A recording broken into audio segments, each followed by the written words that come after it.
मित्रांनो, धान बोनस संदर्भात अपडेट घेत असताना ज्या शेतकऱ्यांनी अद्यापही आपण अगोदर सांगितलं होतं की बाबा तुमचं जर 2 टप्प्यामध्ये जर तुम्हाला जर धानाचा बोनस मिळाला नसेल तर समजून जा की तुम्ही ब्लॉक लिस्टमध्ये गेलेले आहात आणि तुम्हाला जे डॉक्युमेंट द्यायला सांगितलेले आहेत ते डॉक्युमेंट द्यायला पाहिजे. पण मित्रांनो, अद्यापही बरेच शेतकरी मेसेज करत आहेत की बाबा आम्ही अद्यापही डॉक्युमेंट नेऊन दिले नाही, आम्हाला कॉल आला नाही. आम्ही तिथे जाऊन विचारपूस केली असता ते म्हणत आहेत की कॉल आला तरच द्या, नाही तर नका देऊ. असे अनेक प्रश्न शेतकऱ्यांच्या मनामध्ये उद्भवलेले आहेत. तर त्याच प्रश्नाची उत्तरे आपण 1 ते 2 मिनिटांमध्ये कव्हर करण्याचा प्रयत्न करणार आहोत. तत्पूर्वी जर चॅनलवर नवीन असाल तर चॅनलला सबस्क्राईब करा आणि समोरील जे बेल आयकॉन बटन आहे ते दाबायला विसरू नका.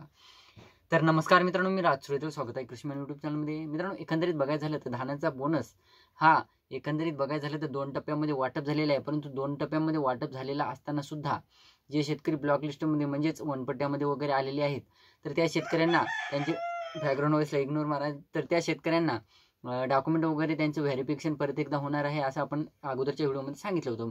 त्यानंतर आपण असंच देखील सांगितलं होतं की जेव्हा आपण व्हिडिओ बनवला होता तेव्हा सांगितलं होतं की 1 ते 2 दिवसामध्ये तुम्ही तुमचे जे डॉक्युमेंट द्या, जे डॉक्युमेंट द्यायला सांगितले ते डॉक्युमेंट सबमिट करा तिथे आणि तुमची लागलीच 8 दिवसाच्या आत तुमच्या खात्यावर रक्कम वितरित होईल.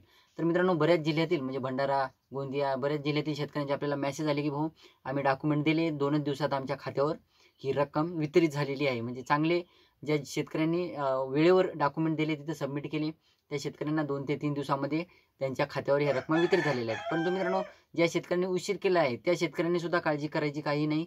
त्यांना सुद्धा धानाचा बोनस हा त्यांच्या खात्यावर वितरित होणार आहे. त्याचबरोबर मित्रांनो, इतर शेतकरी आता बरेच असे शेतकरी मेसेज करत आहेत की बाबा आम्ही अद्यापही डॉक्युमेंट दिले नाही, डॉक्युमेंट देणं कंपल्सरी आहे का, द्यावंच लागतील का, नाही दिलं तर आम्हाला बोनस मिळणार नाही का, असे बरेच शेतकरी कमेंट करत आहेत.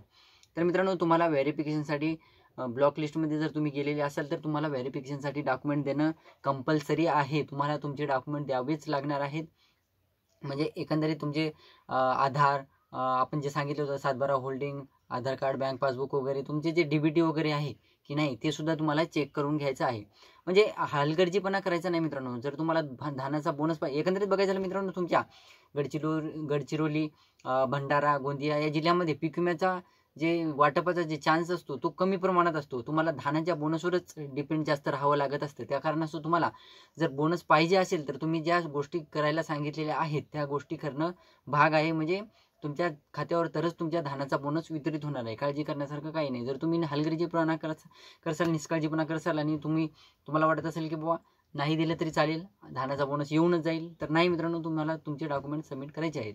तर ही होती छोटीशी माहिती. व्हिडिओ आवडला असेल तर लाईक करा, चॅनलला सबस्क्राईब करा आणि ज्या शेतकऱ्यांपर्यंत पोहोचवण्याचा प्रयत्न करा. धन्यवाद.